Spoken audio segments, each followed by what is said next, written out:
noches, amigos televidentes. Les saluda Leslie Yatas Ramírez en la conducción y dirección de Entérate con Leslie, nuestro segundo programa del año 2021. Estamos aquí para poder compartir con todos ustedes nuevos contenidos temáticos. En esta oportunidad, a todos nuestros seguidores de las redes sociales, a todas las familias del Perú y del mundo, le hacemos extensivo un cordial saludo a nombre de Entérate con Leslie.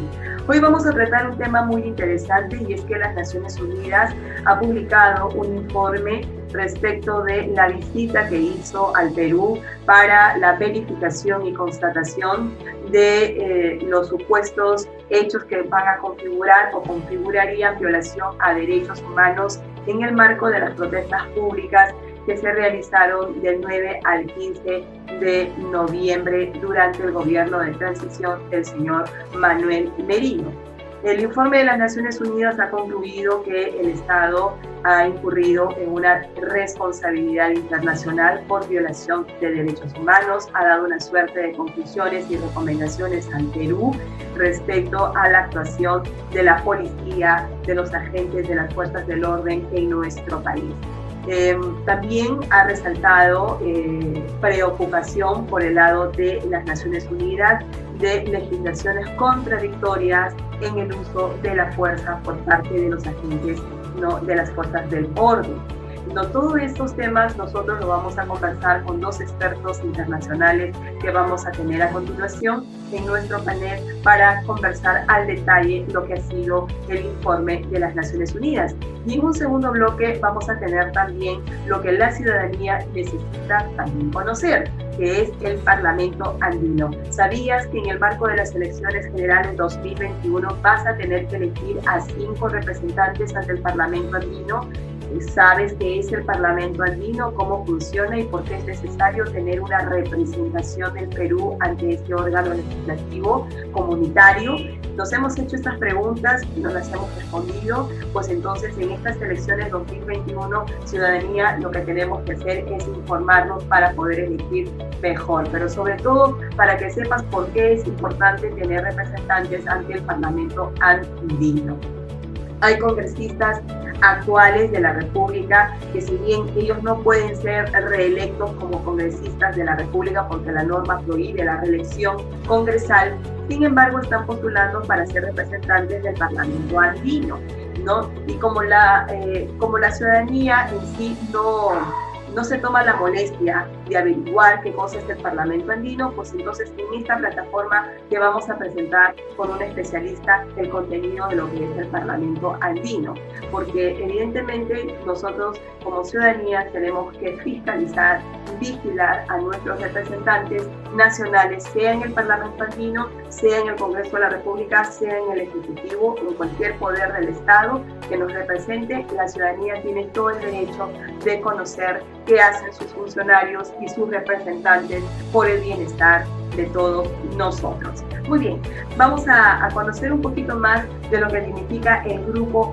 educativo Capacítate Perú. Hacemos distintivo también un saludo muy cordial al director de este grupo educativo, una empresa asociada a la Cámara de Comercio de Lima, Clara Ruiz. Muchas gracias por todo el apoyo que le brindas a nuestra plataforma Entérate con Leslie a través de sus redes sociales. Producción, vamos a conocer un poco lo que significa el grupo educativo Capacítate Perú, que viene impulsando fuertemente cursos online desde casa. No tienes ni siquiera que ir a ningún lado, desde casa, cuidándonos frente a esta segunda ola de contagios con el COVID-19.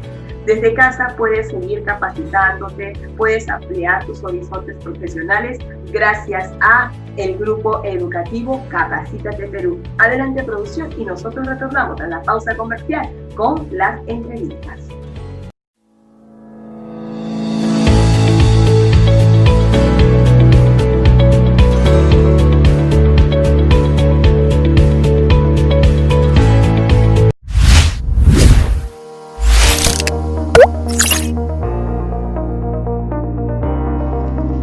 La realidad de la educación nos plantea constantes desafíos que nos demandan nuevas herramientas y más conocimientos. Es por eso que en Grupo Educativo Capacítate Perú contamos con cursos, talleres, diplomados, seminarios, conferencias, y congresos virtuales de temáticas actuales, que son ofrecidas por especialistas con notable experiencia a nivel nacional e internacional, garantizando una formación de calidad conforme a la exigencia del mercado vigente.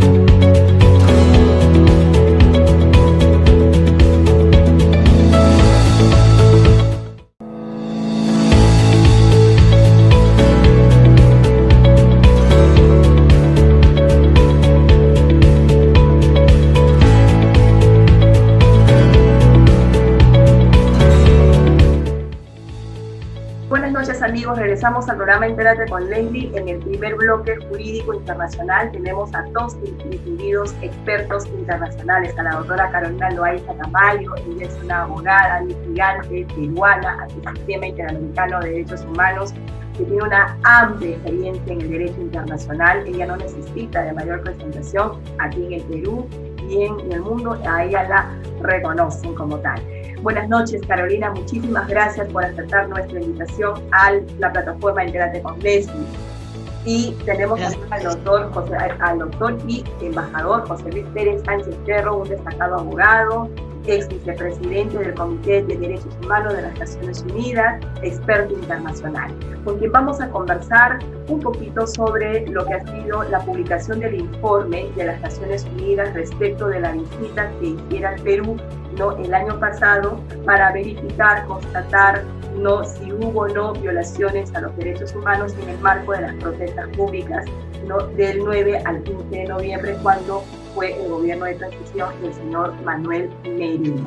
El informe de las Naciones Unidas da una suerte de conclusiones y recomendaciones al Perú, pero destaca mismo que hay una situación que preocupa a la organización, que es las legislaciones contradictorias en nuestro país respecto al manejo del uso de la fuerza por parte de agentes de la fuerza del orden, como también la constatación de condiciones extremadamente lamentables, por así decirlo menos, en las instalaciones de las comisarías donde manifestantes estuvieron detenidos y constataron in situ cómo eran esas instalaciones. Y otra suerte de conclusiones, recomendaciones y garantías de no repetición de los hechos en el Perú. Vamos a hacer este pequeño preámbulo para dar inicio a la conversación con nuestros invitados. Vamos a comenzar con la doctora Carolina Loaiza Tamayo, seguida con el embajador Pérez Sánchez Cerro, las damas primero, por supuesto. Carolina, muchísimas gracias por estar con nosotros y bienvenida al programa. Buenos días, buenas noches, ¿no? Sí, buenas noches. Buenas noches, perdón. Leslie, muchas gracias por tu gentil invitación y por supuesto, qué mayor honor estar acompañada por el embajador José Luis Pérez Sánchez Cerro, que con la experiencia que tiene, en realidad él podría tener una larga y fructífera conversación contigo, ya que con su experiencia internacional y además de haber sido presidente del Comité de Derechos Humanos, en verdad no tengo mucho que decir, ¿no? Salvo escucharlo atentamente a él y aprender, por supuesto, de él, ¿no? De las personas y funcionarios peruanos, diplomáticos que se encuentran en la acción, en el terreno mismo, generando normas de derecho internacional, ¿no? Que precisamente van a conformar estos estándares internacionales que tan útiles son para guiar la conducta de los estados en el respeto y la garantía de los derechos humanos, ¿no? Efectivamente, creo que es una excelente decisión tocar este tema que se reactualiza, ¿no? Se reactualiza en noviembre, ¿no? O sea, noviembre, un mes muy complicado para nuestro país, vivió situaciones muy extremas, además con características muy peculiares, ¿no? Que es el hecho de que los jóvenes hayan participado activamente, hayan convocado, hayan participado, que llama mucho la atención, ¿no? La llamada generación del Bicentenario ha dado una lección de madurez política, ¿no?, a la ciudadanía.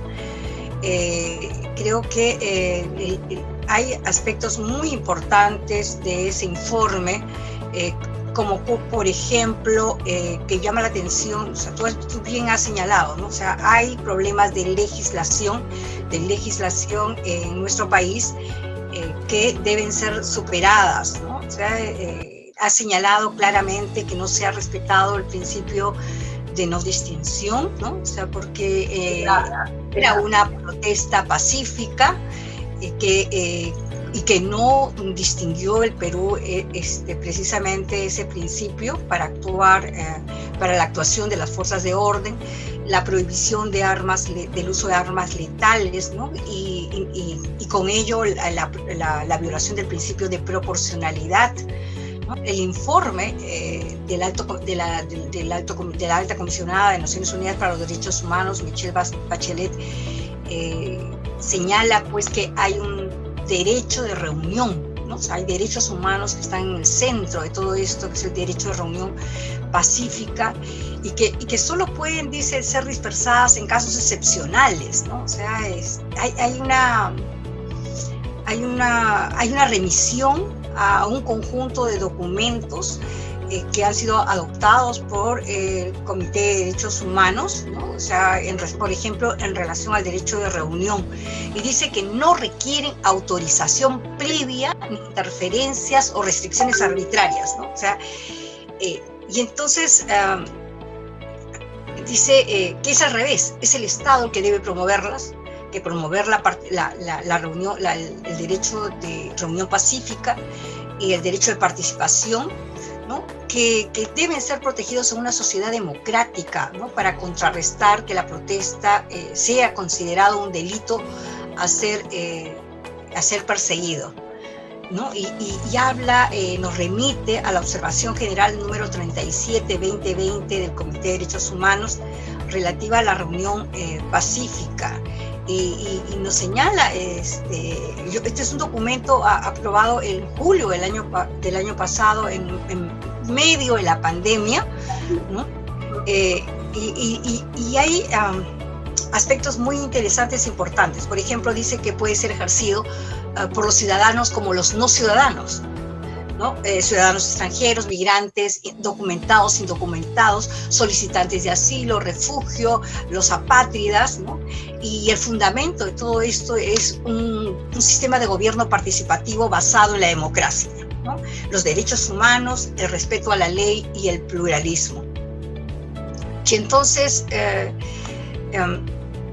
dice también que cuando se utilizan para ventilar quejas, ¿no? Ustedes un poco hablando del fundamento, ¿no? O sea, de cómo debió responder al Estado frente a esta situación, que era básicamente un derecho, el derecho a reunión pacífica, que tiene como fundamento la democracia, la participación democrática de un país, y señala que cuando se ventila, o sea, se utilizan para ventilar quejas, dice, pueden estas reuniones pacíficas crear oportunidades para la solución inclusiva, ¿no? Participativa y pacífica de las diferencias. O sea, no es el Estado, es los estados que deben aprovechar estas situaciones para dar solución a los problemas que se presentan, ¿no? Y no ser utilizado para hacer un uso indiscriminado de la fuerza, ¿no? O sea, y nos habla de las diversas formas que tiene la manifestación pública, ¿no?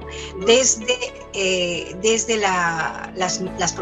habla de las procesiones, ¿no? O sea, procesiones, mítines, ahora que estamos en elección. Se están limitando también, ¿no? Ajá. Dice las sentadas, o sea, que vayamos y nos sentemos, por ejemplo, para llamar la atención sobre un tema determinado, las vigilias, ¿no? Las vigilias a la luz de las velas, y los flash mob, ¿no? Que estamos acostumbrados a ver los flash mob, por ejemplo, en el caso para ver presentaciones de bailes, de música folclórica, los flash mob, ¿no?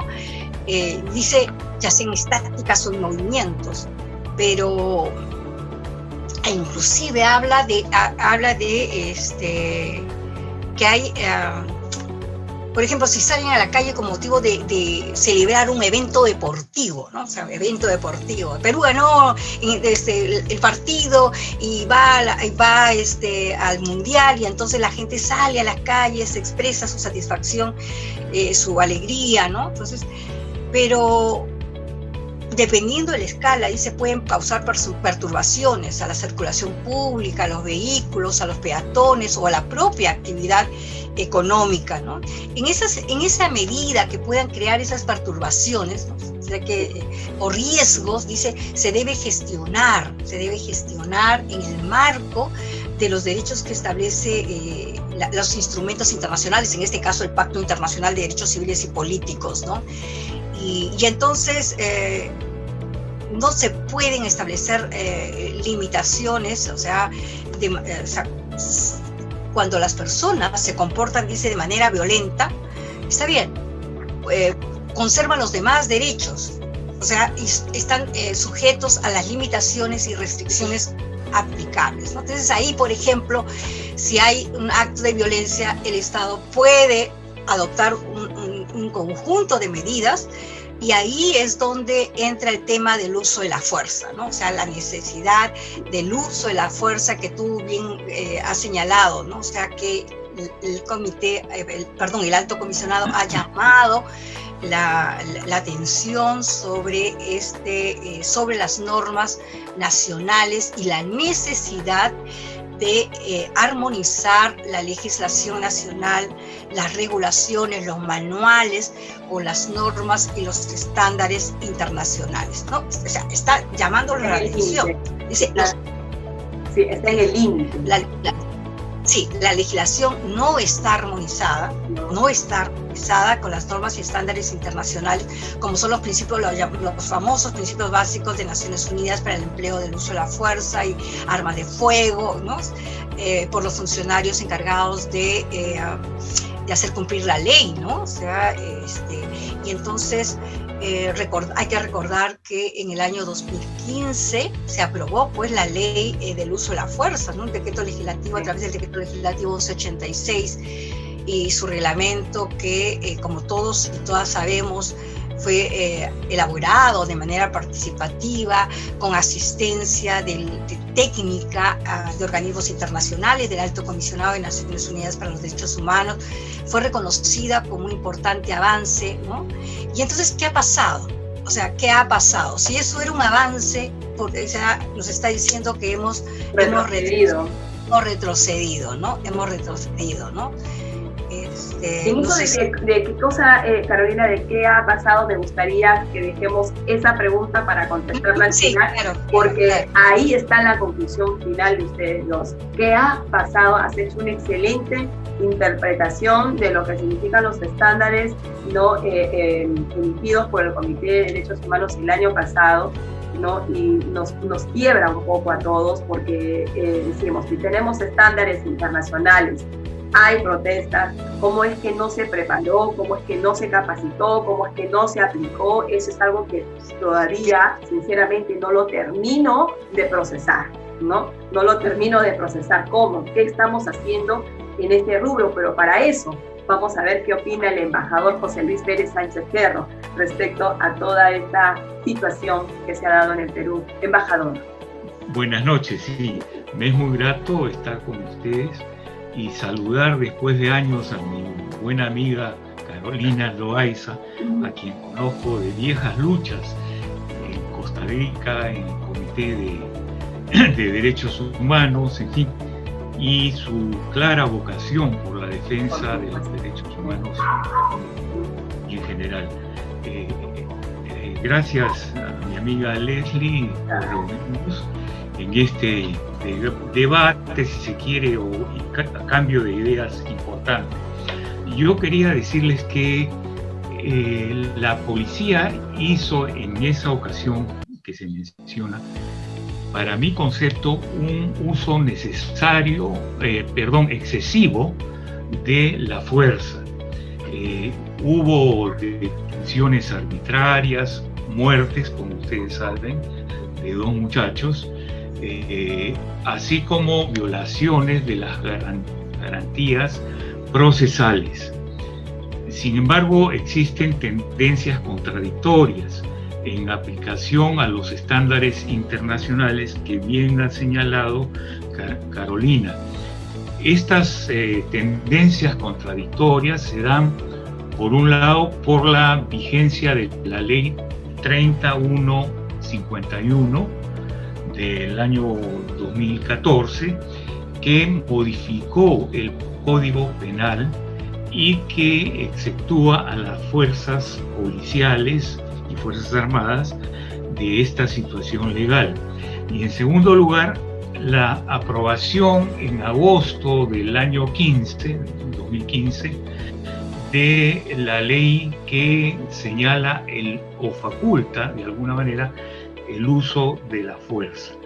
Y en tercer lugar, hay una contradicción o una negación a lo anterior, porque hay un claro retroceso y prohibición de dictar mandatos de detención preliminar, judicial o prisión preventiva contra policías investigados, con lo cual se les da de alguna forma impunidad y de alguna forma se atenta contra los derechos de la ciudadanía, ¿no? Hay una derogación expresamente del decreto legislativo 1186 que señala el principio de proporcionalidad, ¿no? Sí, y que contraviene los estándares internacionales aplicables. A mí me decían en Argentina, yo he sido embajador últimamente en Argentina por 5 años y medio, los argentinos estaban sorprendidos positivamente de la situación en el Perú. La situación era de que 5 presidentes estaban en la cárcel o a punto de estar en la cárcel. Eso para Argentina era una situación de privilegio de un país que puede poner en la cárcel a 5 expresidentes de la República, porque valga la salvedad, en Argentina no va ningún presidente a la cárcel. Solo fue Videla, que murió en la cárcel, y por diferentes razones que no son del caso comentar, ¿no? Entonces, la admiración de los argentinos era que el Perú es un país que mete presos a sus presidentes. Y eso es un ejemplo para ellos y para muchos países, ¿no? ¿Y ahora? Entonces, sí. ¿Y ahora? Ahora, con la pandemia han salido de la cárcel, probablemente vuelvan algunos de ellos a la cárcel. Pero el hecho es que está en el hecho político del país de no perdonar y meter, así sean presidentes, a la cárcel en el Perú.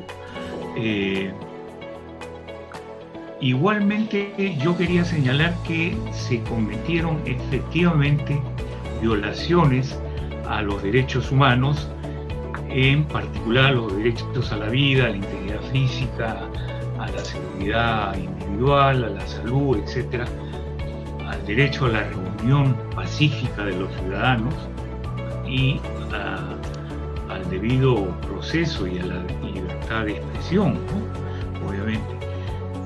Sin embargo, observamos que hay un silencio internacional, porque los hechos son como para hacer protestas internacionales por la situación en el Perú. Sin embargo, hay un silencio internacional, que dicho sea de paso, es un derecho procesal que forma parte de una pléyade de derechos. Sin embargo, en los últimos meses, en el último año diría yo, ha habido 4 presidentes en el Perú en menos de 5 años. Es un récord histórico, no sé si vergonzoso o un récord de la transparencia que hay en el Perú sobre los mandatos presidenciales. Indudablemente Merino no pudo resistir a su endeble mandato, que duró a duras penas 5 días, y renunció a su mandato cuando la represión policial cobró 2 vidas de 2 muchachos. En el Perú es más fácil de vacar a un presidente que hacer justicia a un asesino. Y es la verdad, es más fácil, por lo menos en los últimos tiempos nos lo demuestran, vacar a un presidente que hacer justicia a un asesino o a un ampón reconocido. El Perú ha sido, a raíz de esta pandemia, el país más afectado económicamente y sanitariamente en la región. Hay un silencio internacional sobre la vacancia del Congreso al último presidente, a Merino, y realmente esta vacancia se produce por incapacidad moral permanente. Sin embargo, no hay una definición específica del término incapacidad moral permanente. Vizcarra se benefició con sobornos, etcétera, etcétera, y su interpretación no está limitado a ese caso. Embajador, quisiera preguntarle, y digamos para los dos, para poder intercalar opiniones antes de que se nos vence el tiempo. En el silencio internacional del que hace usted mención, se refiere a que Naciones Unidas o la Organización de Estados Americanos, más cerca a nosotros, por ejemplo, no haya en todo este tiempo, por lo menos en este quinquenio que está finalizando el 28 de julio de este año, no haya de pronto advertido a través de pronunciamientos, de protesta internacional, un poco sobre la fragilidad democrática que vivía el Perú. Usted lo ha dicho, los cambios de presidente, primero la renuncia de PPK, pero por una amenaza inminente de ser vacado por segunda vez, ¿no? La asunción del señor Martín Vizcarra y ahora también la censura a gabinetes, la vacancia del señor Vizcarra, la asunción de Merino, de la manera como llega al poder, cómo sale por voluntad de la ciudadanía, y cómo también asume el señor Sagasti, que ahora también tiene que enfrentar, ¿no?, las muertes en Virú de las protestas que ha habido con el paro agroindustrial. Entonces, todo este quinquenio se ha caracterizado por ser un sistema democrático sumamente difícil, frágil, 4 presidentes que nos han gobernado, censuras y un cierre de Congreso. Entonces, yo quisiera entender si el silencio internacional se refiere a eso, o sea que las organizaciones internacionales debieron de alguna forma en su momento, cuando ya avisoraron que había estos elementos, poder, digamos, articular, ayudar, ¿no?, cooperar con nuestro país para que podamos fortalecernos o podamos, digamos, tener una mesa de diálogo internacional y de repente se pudieron haber evitado mayores cosas. ¿A eso se refiere con el silencio internacional? Sí, me refiero así es Leslie, me refiero a eso, exclusivamente a la incapacidad de los organismos internacionales y de los países, subrayo, y de los países que lo integran. No solamente que lo integran, sino manifestaciones unilaterales de los países que no se han dado, y es realmente una vergüenza. Nos concentramos en Venezuela nada más, nos concentramos en Venezuela, en el restablecimiento del orden democrático en Venezuela, pero Perú no es una Venezuela por el momento, Dios nos libre, pero sí hemos tenido verdaderamente una fragilidad. ¿Qué nos dice? Efectivamente, nos hemos concentrado solo en Venezuela, en Cuba, en Nicaragua, como los casos más graves. No nos hemos concentrado en otros casos también graves, como el nuestro. Quisiera saber en ese punto qué opina la doctora Carolina Loaiza Tamayo. Gracias, Leslie. Yo creo que no se puede negar que el Perú cuenta con un marco legislativo que hace en situaciones extremas regula la sucesión presidencial, o sea, regula la sucesión democrática. Y creo que y el informe también lo señala y hace énfasis en ello, porque sí se dio una sucesión de acuerdo a la Constitución, de acuerdo al marco legal. Entonces, tenemos el marco legal, tenemos vacíos legales que lamentablemente desde mi punto de vista el Tribunal Constitucional renunció a cumplir con esa labor de darle contenido a esa causal de vacancia por incapacidad moral absoluta. Y entonces, pero tenemos ese marco legal.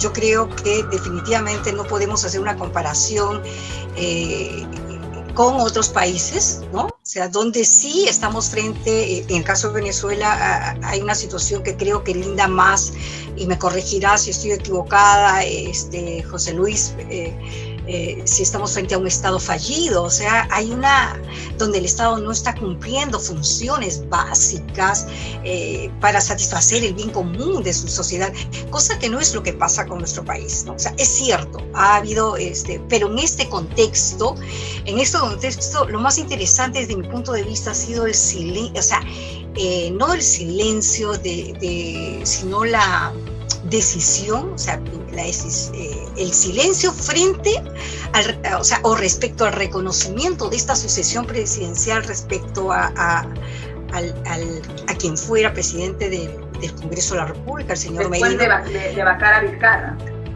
Exacto, sí, ahí, en ese contexto, ahí hay un silencio, o sea, hay un no reconocimiento, hay un reconocimientos unilaterales tardíos, lentos, ¿no? Se tildó, Carolina, de golpe de Estado, ¿no? Se tildó de golpe de Estado a la sucesión, pero no estábamos en golpe de Estado. No, porque estaba siguiéndose el procedimiento constitucional. Sin embargo, era claro que había un vacío en la ley y había un uso abusivo del Congreso del Congreso de la República para vacar, para generar esta situación de incertidumbre democrática en el país. Pero también lo interesante. Sí, perdona, Carolina, justamente el hecho de haber considerado, y no les pido que entremos a una posición de otra índole, pero el tema es, por ejemplo, me pregunto, yo, organización internacional, o ustedes, representantes de organizaciones internacionales, llega una comunicación y dice, se produjo un golpe de Estado en el Perú, ¿no? Porque esa fue inicialmente las comunicaciones que se dieron a las organizaciones internacionales. Se produjo un golpe de Estado en el Perú, creó un estado de alarma, y en el marco de ese supuesto golpe de Estado que se dieron este tipo de violaciones, cuando ellos han venido, incluso se habló de desapariciones forzadas, ¿no? Aquí tienes otro tema bien interesante. ¿Sabes cuál es el otro tema interesante? Que el alto comisionado, la Oficina de Derechos Humanos de Naciones Unidas viene precisamente por invitación del gobierno peruano. Pero, ¿quién invitó? O sea, ¿quién invitó? ¿Invitó Merino o invitó Vizcarra antes de irse? Invitó Merino. O sea, a través de la Cancillería, de la embajadora Franca Deza. O sea, eso es contradictorio a un golpe de Estado. Que debe ser analizado además. Porque no se pidió, fíjense ustedes cómo no se pide al sistema regional americano, ¿no? que venga la Comisión Interamericana a hacer la visita correspondiente para evaluar la situación de los derechos humanos en el Perú, sino que se invita a Naciones Unidas. Primero a Naciones Unidas y luego se invita a la Comisión. No, a mí eso me parece importante y me parece que eso debe ser digno de analizar. Y por supuesto que con la experiencia que tiene José Luis es el más indicado de darnos su opinión al respecto. José Luis, vamos a cerrar la entrevista porque realmente nos quedan muy pocos segundos, minutos. En 2 minutos, tus últimas reflexiones, José Luis. No podría estar más de acuerdo con Carolina. Realmente es así como ella dice. Y lo que hay que rescatar es que Venezuela es para el mundo un Estado fallido. Y eso es importante porque hay que distinguir entre un Estado fallido y el resto de países que, teniendo su propia problemática, no llegan a la altura de ese Estado fallido.